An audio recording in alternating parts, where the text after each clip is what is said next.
कितनी बड़ी हो गई रिया भाई। हमने आपको बहुत मिस किया। बहुत मिस किया? हाँ। पापा ने भी आपको बहुत मिस किया। आपने मम्मा को तंग तो नहीं किया ना? नहीं। पक्का? मम्मा पापा आ गए।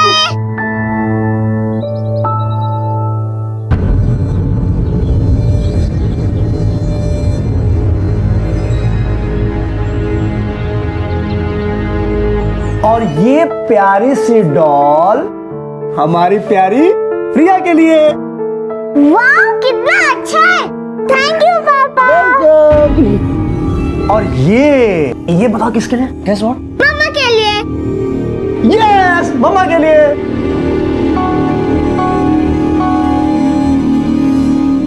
तुमने अपना गिफ्ट नहीं खोला? अब बाद में खोलती हूँ ना, मैं आपके लिए चाय लेकर आती हूँ। तुम भूल गई हो मैं चाय नहीं पीता। हाँ।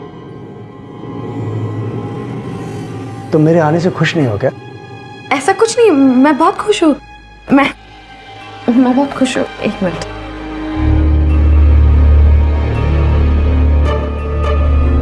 प्योर चांदी की है। इसमें हम लोग अपनी फेवरेट फोटो जाना फिर। अरे यहाँ अपनी फोटो हुआ करती थी फेवरेट, वो कहाँ गई? तुमने हटा दी क्या? उसकी कास्ट टूट गई थी इसलिए उसे हटाना पड़ा। तुम फटाफट वो फोटो लेकर आओ, इसमें लगा के यहाँ लगा देते हैं। मेरी फेवरेट फोटो है वो। अभी उसे बहुत ढूंढना पड़ेगा, पता नहीं मैंने कहाँ रख दिया है। मैं बाद में लाती हूँ ना। अभी मैं आपके लिए कुछ खाने के लिए लाती हूँ। हाँ, ये तो किसी और ही रंग में रंग गई है। मैं चाय नहीं पीता ये भी इसे याद नहीं। मेरी फेवरेट फोटो इसे ढूंढना पड़ेगा।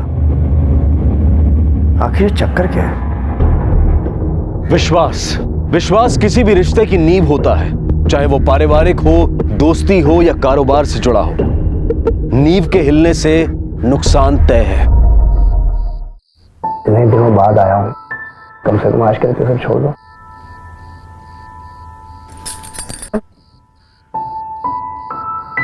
एक मिनट ही लगेगा इसे लगाने में।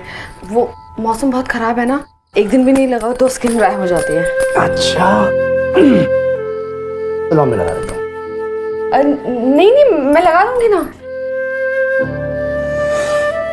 बहुत अच्छी खुशबू है इसकी। इधर दो।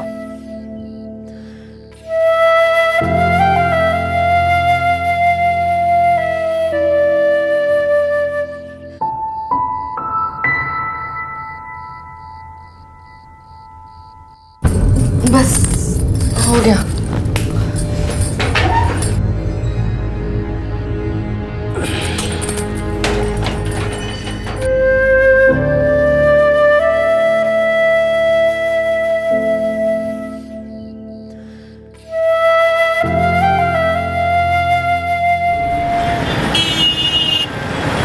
क्या बात कर रहा है समीर, कैसे भूल जाऊंगा तुझे। अरे अब पूरे 1 साल बाद घर आया मैं, तो कम से कम थोड़ा बीवी बच्चों को भी तो टाइम दे लूं। हाँ अरे मिलता हूँ ना, 2-3 दिन जाने दे, मैं मिलता हूँ, बरोबर मिलता हूँ तुझे। चल बाय। समीर से बात कर रहा था, इससे बोला था मैं तुम्हारा बराबर हालचाल लेने के लिए। उसने लिया कि नहीं? हाँ, बहुत अच्छे से ध्यान रखते थे वो हमारा। वही तो, इसे कहते हैं यारों का यार। अच्छा सुनना, ये देख, ये मैंने कुछ स्कीम्स नोट डाउन की हैं, बहुत बढ़िया स्कीम है। मैंने तुम्हें 10 लाख भेजे थे, उतने में आराम से बुकिंग हो जाएगी। मुझे लगता है ना हमें थोड़ा वेट करना चाहिए। अभी दिवाली आ रही है और त्योहार में तो ज़्यादा ऑफर्स होते हैं ना, तभी हमें ऑप्शंस भी और ऑफर्स भी ज़्यादा मिलेंगे। और हमारे पास तो पैसे हैं ही, तो अच्छी जगह इन्वेस्ट करें। हाँ, और पैसे हमें बढ़कर भी मिलेंगे। मतलब? मैंने ना सारे पैसे ना एक स्कीम में डाल दिए, तो हम जब चाहे तब पैसे ले सकते हैं और इंटरेस्ट के साथ ले सकते हैं। हम डाउन पेमेंट भी ज़्यादा दे पाएंगे, है ना? अकेले घर चलाते चलाते काफी समझदार हो गए। मम्मा, टीवी रिमोट काम नहीं कर रहा है, मुझे कार्टून देखना है। हाँ बेटा, अब लगता है इसका सेल नहीं चल रहा है। चलो नया सेल डालते हैं। हाँ चलो।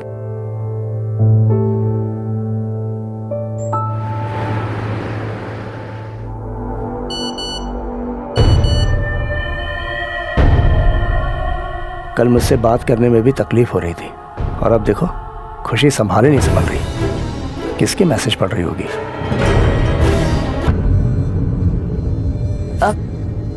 क्या? ऐसे क्या देख रहे हो? कुछ चाहिए क्या? अरे अपनी बीवी को देख रहा हूं।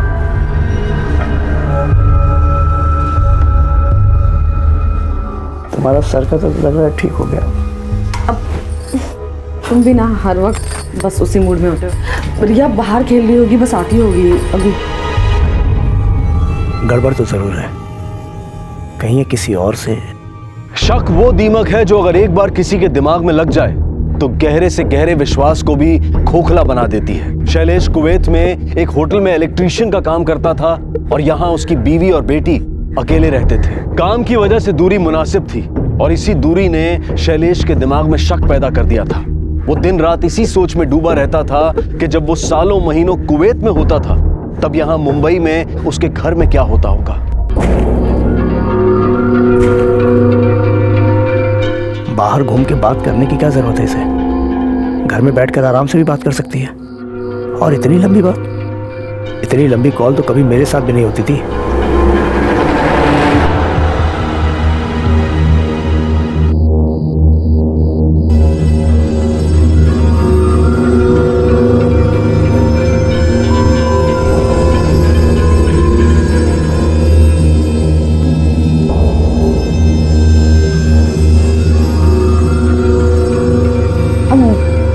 रिया कहाँ है? वो ऊपर कमरे में सो रही होगी।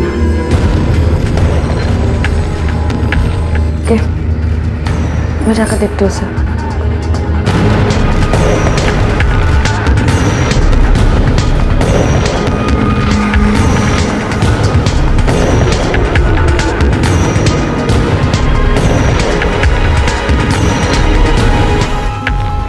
बेटा तुम अभी तक सोई नहीं? चलो चलो सो जाओ। नहीं मम्मा।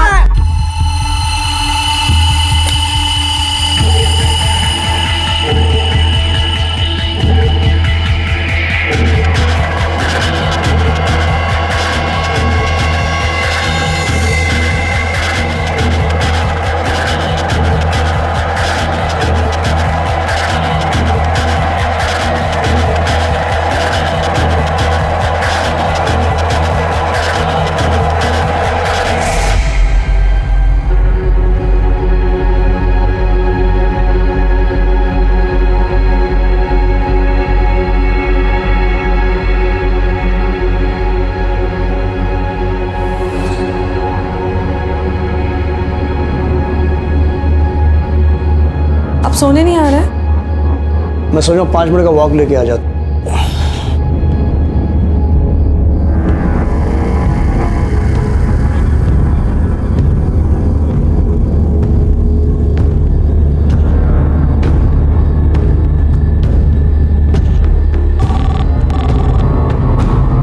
हेलो, किसका नंबर है ये? क्या डेयरी? भाभी जी, भाभी जी दूध, ये लीजिए दूध। भाभी जी ये लीजिए खरवस, चेक के लीजिए। खरवस? हाँ अभी बेचना शुरू किया है, सैंपल दे रहा हूँ, अच्छा लगे तो बताना। ये तो बहुत अच्छा है। कितना हुआ इसका चंदन? अरे भाभी जी ये तो आपके लिए है, एकदम फ्री। नहीं बाबा, मैं ना फ्री की चीज कोई भी नहीं लेती हूँ। जो भी दाम होगा वो बता देना वरना वापस ले जाओ। अरे भाभी जी आपको हमारी कसम, रख लीजिए।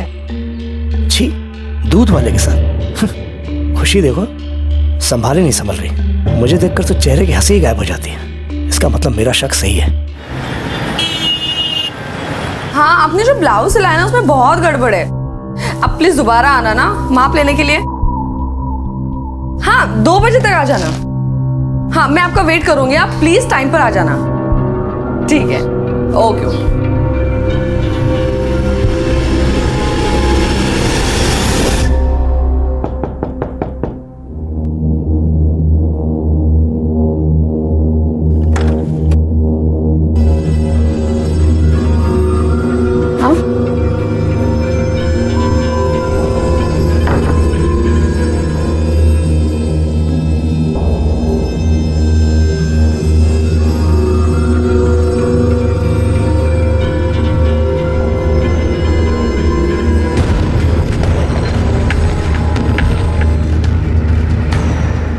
मेरे को पता था कि तुम दोनों किस तरह इधर आ। ये बहुत नौकरी है उसका ना, बहुत नौकरी।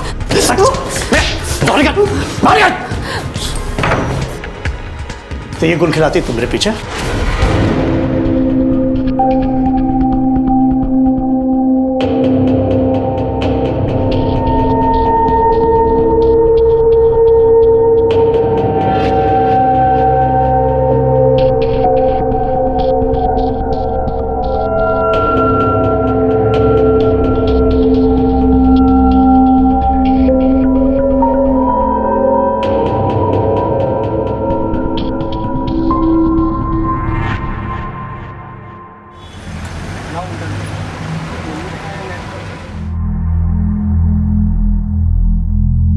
थैंक यू भाभी।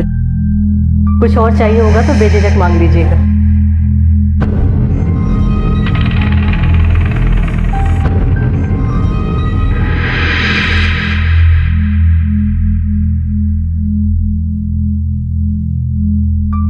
ए समीर, अच्छी फोटो है रे।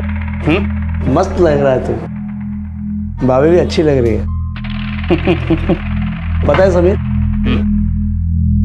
तेरा घर मुझे जितना अपना लगता है ना, अपना घर मुझे उतना ही पराया लगता है रे। नींद भी नहीं आती रात भर। तू 2 साल के बाद लौट के आया है, इसलिए तुझे आदत नहीं है उस घर की। अरे नहीं रे, तू समझ नहीं रहा मैं क्या कह रहा हूँ। कितना दिन हो गया मेरे को आए, कितना दिन। तो एक बार मनीषा ने मुस्कुरा के ठीक ढंग से बात नहीं की मेरे से। क्यों? मेरे को लगता है ना, लगता नहीं है, उसका ना किसी के साथ चक्कर है। शक करने से अच्छा है तू सीधे पूछ लेना भाभी से कि, या फिर नजर रख उन पर, सच अपने आप पता चल जाएगा।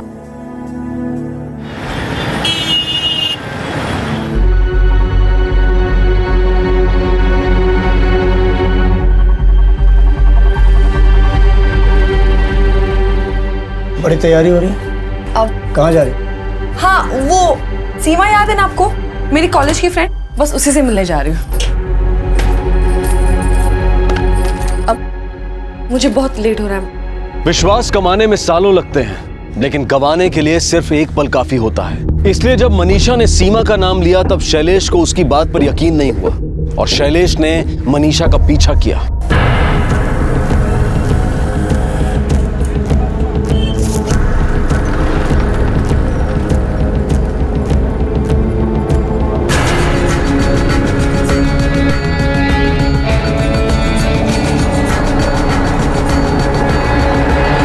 मनीषा की बात सच साबित हुई और अब शैलेश को वो सब बेमानी लगने लगा था कि मनीषा उसके साथ खुश नहीं है, वो किसी और का साथ चाहती है, उसके किसी के साथ संबंध है। शैलेश अब गिल्टी फील कर रहा था, उसे अपनी सोच पर शर्म आने लगी थी।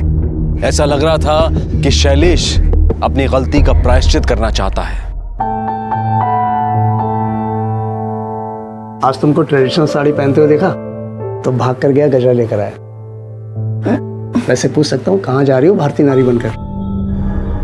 वो मेरी एक फ्रेंड के घर पे पूजा है ना, वही जा रही हूँ। अच्छा सुनो ना, मुझे आने में देर हो जाएगी, आप प्लीज खाना खा लेना, मुझे लेट हो रहा है। सुनो ना,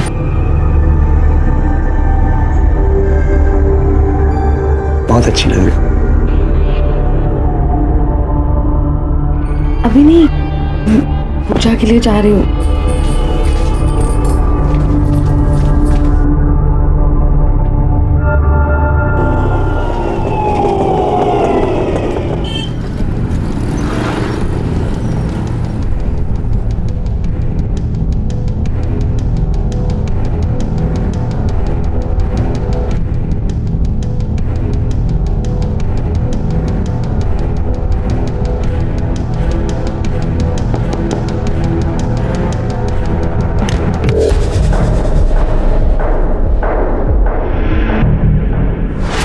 ए समीर,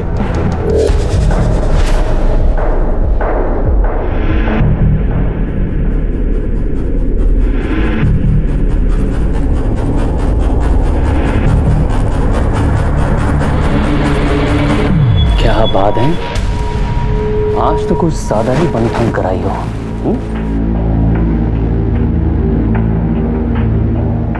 अब हम ये सब नहीं कर सकते। मैंने तुम्हें कहा था कि उसे शक हो गया है। मेरी जान, डरने की कोई बात नहीं है। उस सीमा वाले आइडिया ने उसे फ्लैट कर दिया है। उल्टा वो बेचारा तो गिल्ट के मारे मर रहा है। हाँ, लेकिन कब तक ये सब चलेगा? कभी ना कभी तो ये रोकना। जब तक तुम चाहती हो कि तुम्हारा राज राज ही रहे।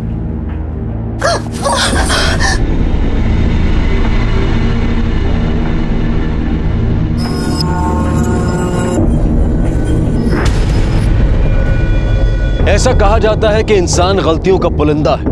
वो एक झूठ को छुपाने के लिए हजार झूठ बोलता है, एक गलती को छुपाने के लिए हजार गलतियां करता है। मनीषा भी इसी राह पर चल पड़ी थी और समीर उसे उसकी किसी गलती की वजह से ब्लैकमेल कर रहा था। और शैलेश का शक भी सही निकला था। और समीर जो खुद शादीशुदा होते हुए भी मनीषा को अपने साथ संबंध बनाने के लिए मजबूर कर रहा था, बिना ये सोचे कि उसकी खुशहाल जिंदगी भी इस अवैध संबंध की भेंट चढ़ सकती है। आने वाले समय के गर्भ में इन सभी की जिंदगी से जुड़े परिणाम किसी और ही दिशा की तरफ इशारा कर रहे थे।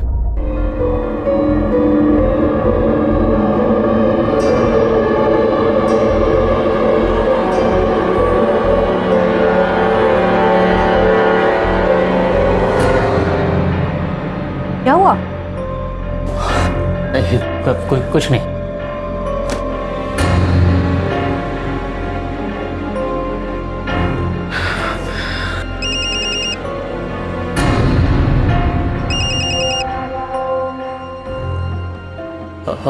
हेलो, कैसा लगा एमएमएस? अच्छा था ना? तुम कौन बोल रहे हो? 1 लाख तैयार रख, नहीं तो ना ये तेरी बीबी को भी भेज दूंगा। मैं तुम्हें पैसे देने के लिए तैयार हूँ, प्लीज तुम ये मेरी वाइफ को मत भेजना, प्लीज प्लीज। पैसा दे, किसी को नहीं भेजूंगा।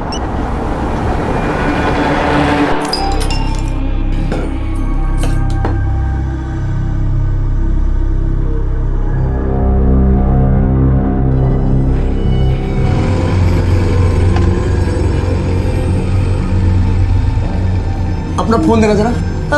हाँ, वो एजेंट को फोन कर दूं, परेशान हो रहा होगा। मेरी बैटरी डेड हो गई ना। ला, एक फोन कर दूं। एक मिनट। अरे जो एक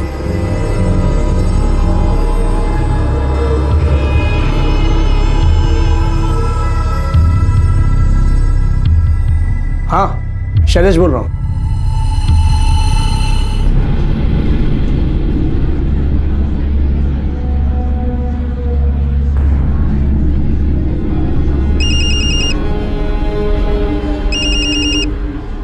हेलो, बोल मत शिक्षु, कॉर्नर वाला टेबल दिख रहा है, उसमें चेयर पे पैसे रख दे।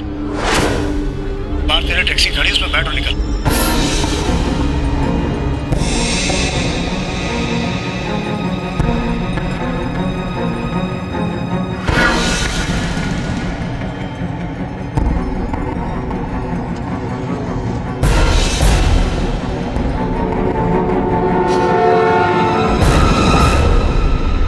सब तुम्हारी गलती है।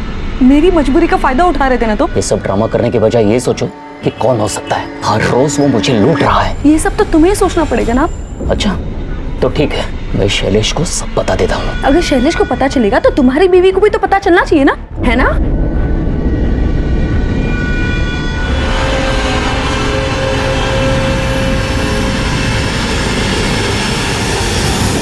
तुम दोनों यहाँ? तुम तो सीमा के घर जाने वाली थी ना? हाँ, मैं बस आपको फोन करने ही वाली थी कि ये मिल गए, तो सोचा इनसे बात कर लूं। वो जो इंटरेस्ट के पैसे हमने दिए ना, वो इन्हीं के पहचान से डाले, इसलिए मैंने सोचा इनसे बात। अरे तू खड़ा क्यों है? बैठ ना। अच्छा हुआ तू आ गया। तुम दोनों बातें करो, मैं चलता हूँ। किसी अर्जेंट काम से जाना है मुझे। बैठो बैठो बैठो, मिलते हैं। समीर, अजीब बात नहीं है, रिया को हाय तक नहीं बोला। अब हम भी चलते हैं ना, चलो। अरे ऐसे कैसे चलते हैं? खाना खा के चलते हैं ना। बैठो बैठो बैठो, अच्छा।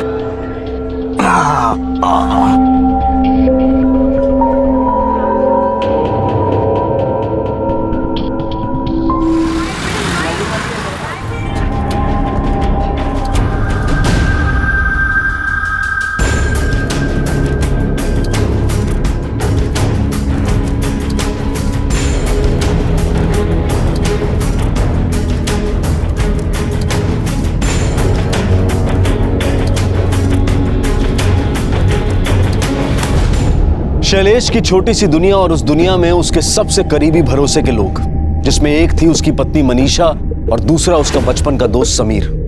दोनों ने ही उसे धोखा दिया था और इस धोखे ने शैलेश को गहरी चोट पहुंचाई थी। मनीषा और समीर जिस ब्लैकमेलर का पता लगाना चाहते थे, जब मनीषा ने देखा कि वो कोई और नहीं बल्कि शैलेश ही है, तो मनीषा ने शैलेश का यह सच समीर को बता दिया। तुम्हारा पति कुछ ज्यादा ही चालाक बन रहा है।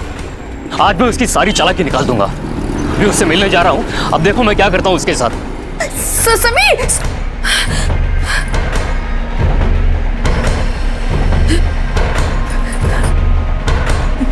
हेलो।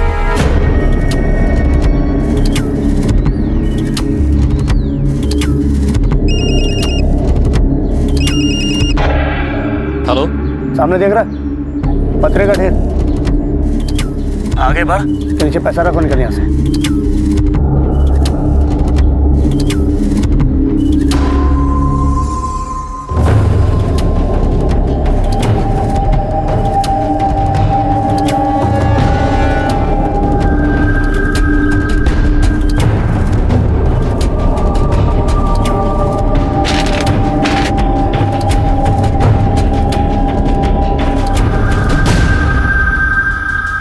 कहां से सीखा इतना दिमाग चलाना? तुम लोगों ने मजबूर किया मुझे। उस दिन जब मनीषा सीमा से मिलने गई थी रेस्टोरेंट पर, मैंने तेरी बाइक देखी वहां पर।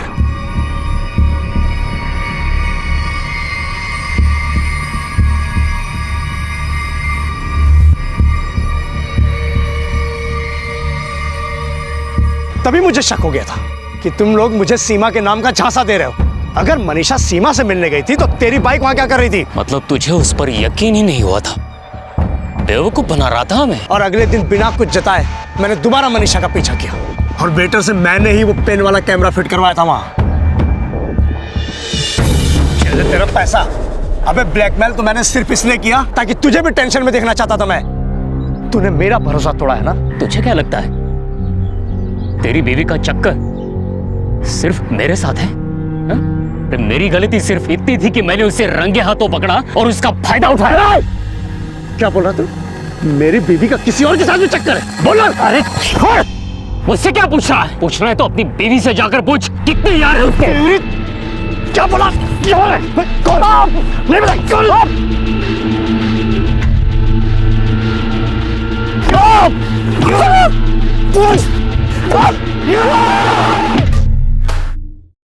साहब, मेरे पति 2 दिन से घर नहीं आए हैं।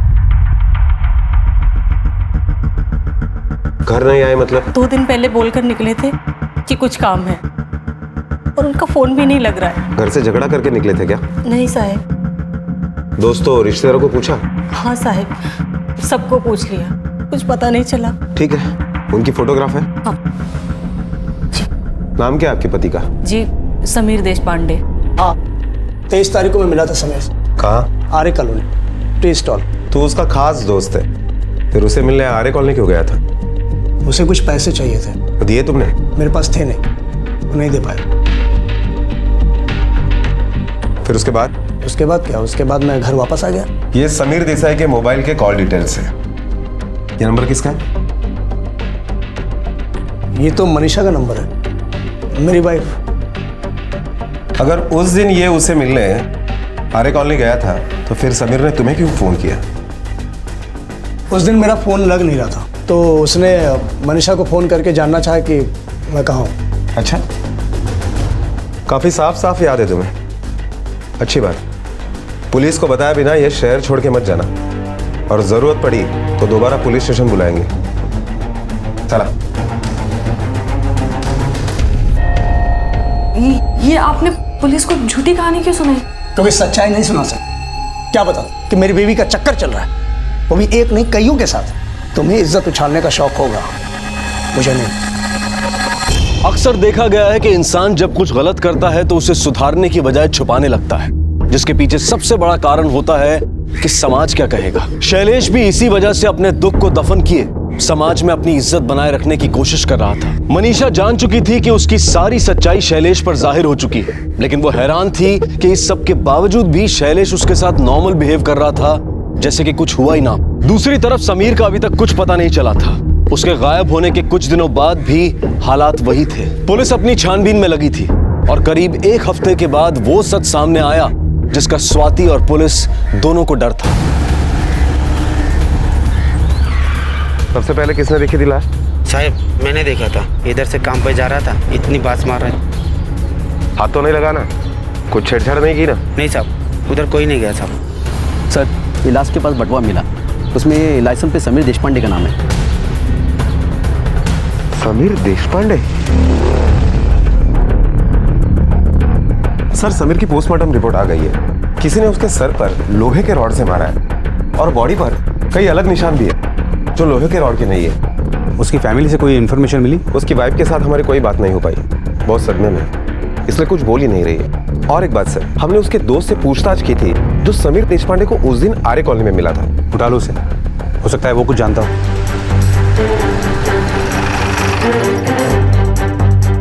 24 घंटा हो गया, ऐसा कोई करता है क्या? हटिए पीछे हटिए। चलो बाजू चलो। इतनी भीड़ क्यों लगा रखी है? साहब बेचारी को इसके पति ने अंदर बंद करके रखा है और कहीं चला गया है। 24 घंटा हो गया साहब। साहब चाबी वाले को लाने गए। तावड़े सर। काला थोड़ा हो सर। ये शैलेश कहाँ है और तुम्हें इस तरह से घर में बंद क्यों करके गया? वो हमेशा ही मुझे ऐसे घर में लॉक कर जाते। क्यों? अच्छा एक बात बताओ, ये शैलेश और समीर में कैसी दोस्ती थी? वो बचपन के दोस्त हैं, बहुत गहरी दोस्ती है उनमें। अच्छा, यहाँ समीर का खून होता है और शैलेश फरार है, बहुत गहरी दोस्ती है।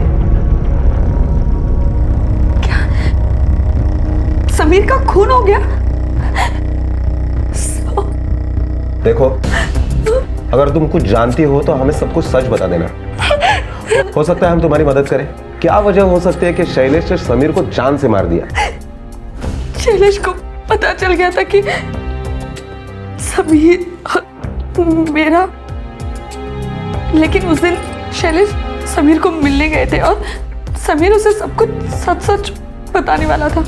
मुझे तो लगा था कि शैलेश जब घर आएगी तब वो मुझे तो जान से ही मार देगी, लेकिन वापस आने के बाद उनका बर्ताव बहुत ही अजीब था, बहुत ही अलग था। किधर? मंदिर जा रही हूँ पूजा करने के लिए। मंदिर के भगवान अलग है क्या? सारे भगवान इधर ही हैं। जाओ अंदर।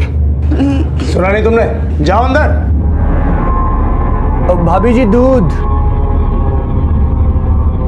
तुम रुको, दूध वाला है ना, मैं लेता हूँ। कहाँ जाने की तैयारी है?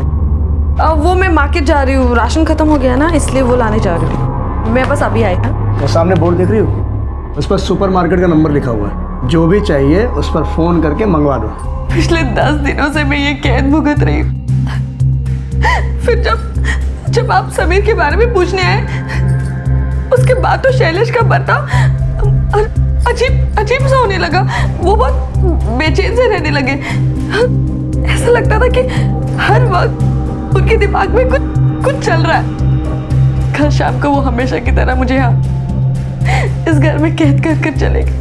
मुझे लगा कि वो रात को लौट कर आएंगे, लेकिन वो नहीं आए, इसलिए मुझे पड़ोसियों की मदद लेनी पड़ी। सर केस बिल्कुल सीधा है। शैलेश को उसकी बीवी और दोस्त के अफेयर के बारे में पता चल गया और गुस्से में आकर उसने समीर को मार दिया और अभी डर कर कहीं छुप गया है, भाग गया है। देखने में केस सीधा दिखता है, लेकिन हो सकता है कुछ और ही हो। चलिए एक काम करो, शैलेश का पासपोर्ट ले लो और उसके फिंगरप्रिंट्स कलेक्ट करके मर्डर वेपन के साथ मैच करके देखो सेम है क्या। ऐसा लग रहा था कि मानो ये केस सॉल्व हो गया हो, क्योंकि सारे सबूत शैलेश के कातिल होने की तरफ इशारा कर रहे थे। शैलेश के पासपोर्ट से मिले फिंगरप्रिंट्स उस लकड़ी से मैच कराए गए जिससे समीर पर वार किया गया था, और उस ब्लैकमेलर का फोन नंबर भी शैलेश के नाम पर रजिस्टर्ड था। पुलिस को राह और मंजिल का पता मानो दोनों मिल गए हों, और पुलिस ने अपनी मंजिल तक पहुंचने के लिए रफ्तार बढ़ा दी थी। तभी 2-3 दिन के बाद पनवेल के आसपास शैलेश का मोबाइल फोन ऑन हुआ, और वो मोबाइल मिला पेट्रोल पंप पर काम करने वाले एक लड़के के पास। ये मोबाइल कहाँ मिला तुम्हें? चोरी किया है? नहीं साहब, एक टैक्सी आई थी पेट्रोल डालने के लिए, उसमें एक साहब बैठे थे, उन्होंने दिया। तेरी शक्ल पे लिखा है क्या तुझे मोबाइल की जरूरत है? नहीं साहब, मेरा हाथ लगकर मेरा मोबाइल गिरकर टूट गया सर। तो उनके पास एक एक्स्ट्रा मोबाइल था, वो बोले कि किसी काम का नहीं है, तो उन्होंने जबरदस्ती मेरे हाथ में दिया। क्या यही आदमी था? नहीं साहब, ये नहीं था। और शातिर दिमाग वाला आदमी है। टैक्सी से उतरा भी नहीं। एक काम करो, थोड़ा रिवाइंड करो। हाँ बस बस, नंबर पे सुन करना जरा। तावड़े सर, ये टैक्सी का नंबर नोट डाउन करो और इस टैक्सी के और ड्राइवर के सब डिटेल्स निकालो। यही था क्या? साहब ये नहीं था। कहाँ छोड़ा था उसे? पेट्रोल पंप से गाड़ी निकला और सिग्नल पे वो अचानक उतर गए पैसा देकर। ठीक है, तुम जाओ।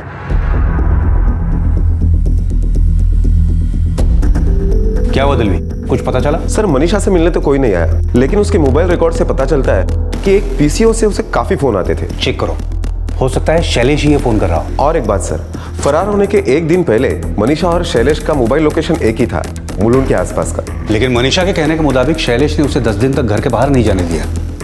तो मनीषा मुलुंड कब गई? ये पीसीओ का नंबर है। यहां से दिन में 10 बार आपको फोन क्यों आते हैं? कौन करता है फोन? हाँ, ये किसी मिश्रा जी का नंबर है। ये हमेशा मुझे फ़ोन करते रहते हैं। मैंने उन्हें 1000 बार कहा है कि ये रॉन्ग नंबर है, फिर भी वो मुझे फ़ोन करते हैं। तुमने कभी पूछा नहीं कहाँ से करते हैं फ़ोन? हाँ, वो कह रहे थे कि मुलुंड चेक नाका से बात कर रहे हैं। शैलेश के फरार होने से एक दिन पहले तुम्हारा और उसका मोबाइल लोकेशन एक था, जो तुम्हारा घर नहीं था। वो मैं आपको बताना ही भूल गई कि मैं और शैलेश कुछ दिन पहले मुलुंड गए थे एक घर देखने के लिए। मुलुंड के कौन से एरिया में? क्या नाम है सोसाइटी का? परम सिंह कोऑपरेटिव हाउसिंग सोसाइटी। वहाँ पर एक स्टेट एजेंट है, उसी ने हमें घर दिखाया था। क्या नाम है उसका? हारून अली नाम है उसका। हाँ साहब, वो दोनों आए थे, मैंने उनको घर दिखाया मुलुंड में। उसके बाद कोई बात नहीं हुई थी?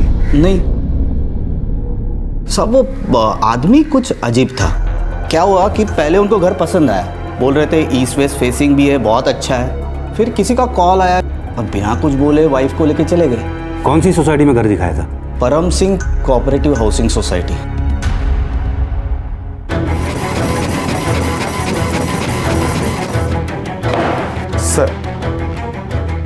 सर ये मनीषा और शैलेश के अकाउंट डिटेल्स है जो आपने मंगाए। अकाउंट में 0 बैलेंस है और चले थे घर खरीदने। दलवी ये पुलिस को बेवकूफ समझ रहे हैं। मुझे आज के आज इस पीसीओ का चिट्ठा चाहिए जहां से मनीषा को कॉल आया करता था। अरे सुनो, इस नंबर पर तुम्हारे यहाँ से एक आदमी दिन में 10 बार फोन करता है। कौन करता है पहचानते हो? दिन में 100 आदमी लोग तो आते हैं साहब, याद रखना तो मुश्किल है वैसे। आज से हर किसी का चेहरा देखना और याद भी रखना है। जी साहब।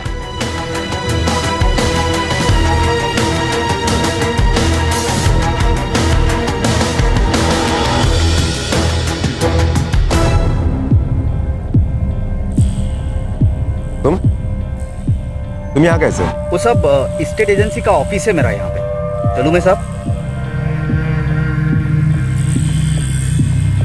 तावड़े एक काम करो, 24 घंटे इसके ऊपर नजर रखो। हर मिनट की रिपोर्ट मुझे चाहिए।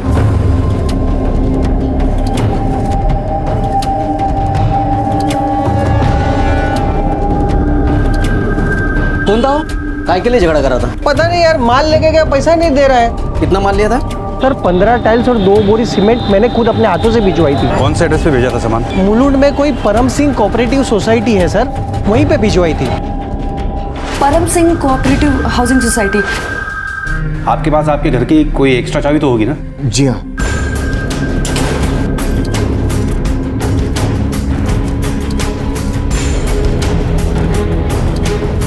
पूरे घर की तलाशी ले लो। सर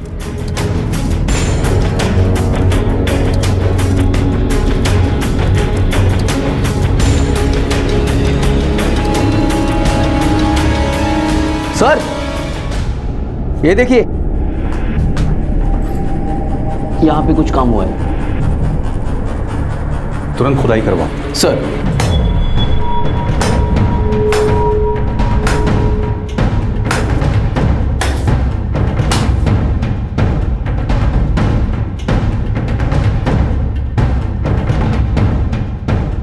तावड़े सर देखो जरा। हाँ।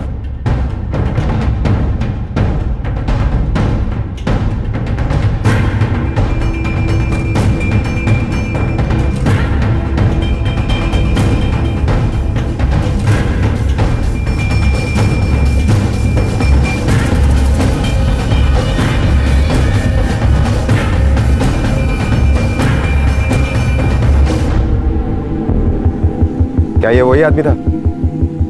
हाँ साहब, इन्होंने मोबाइल दिया था।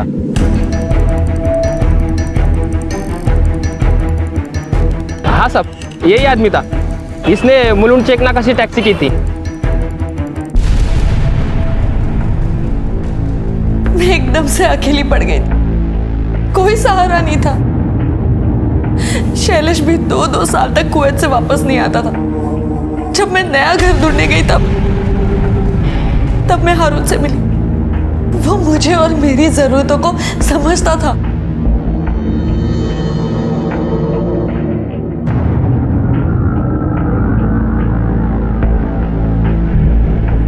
एक दिन मैंने हारून को घर पे ही बुला लिया, तो पता नहीं कैसे समीर ने हमें देख लिया और मुझे ब्लैकमेल किया कि अगर मैं उसके साथ, तो वो शैलेश को सब कुछ सच सच बता देगा। वो हर दूसरे दिन मेरा फायदा उठाने लगा। समीर सारी हदें पार कर चुका था। फिर मनीषा ने मुझे शैलेश और समीर की मीटिंग के बारे में बताया। बहुत बड़ी गड़बड़ हो गई है, अब हमें ही कुछ करना पड़ेगा। और ये मौका मैं नहीं खोना चाहता था।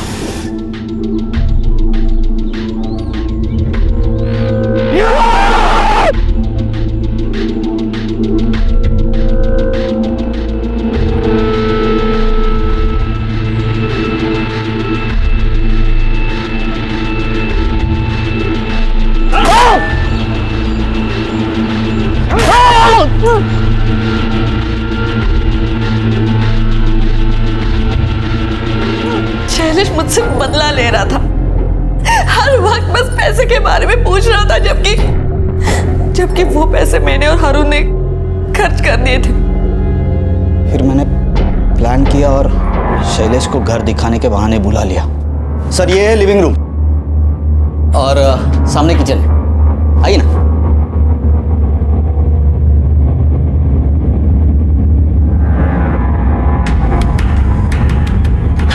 मैंने पहले से ही पूरी तैयारी करके रखी थी। मनीषा शैलेश को लेकर जैसे ही उस घर में पहुंची, मैंने उसी रॉड से शैलेश को मारा जिस रॉड से मैंने समीर को मारा था।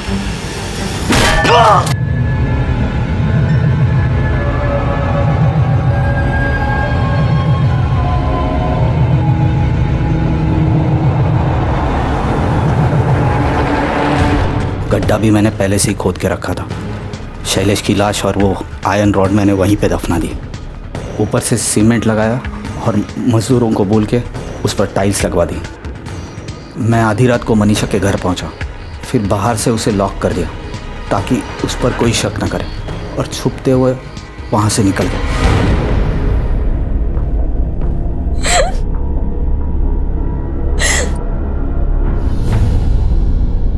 सब्र संतोष कम में गुजारा, ये सारी बातें शायद आज आउट ऑफ फैशन हैं और अक्सर पैसे की चमक इन सब बातों को फीका साबित कर देती है। और शायद यही वजह है कि सैकड़ों लोग अपने घर से हजारों किलोमीटर दूर रहने को मजबूर हैं, सिर्फ एक ही चाह में कि उनके घर वालों को बेहतर जिंदगी मिले। लेकिन अक्सर इसमें सांसारिक सुख तो मिल जाता है, पर बाकी जरूरतों की अनदेखी हो जाती है। शादी ब्याह परिवार त्योहार सब चीजों से दूर बस पैसा कमाने की मजबूरी रह जाती है, जो कई बार जन्म देती है उन समस्याओं को जो इंसान को ना चाहते हुए भी जुर्म की तरफ धकेल देती है।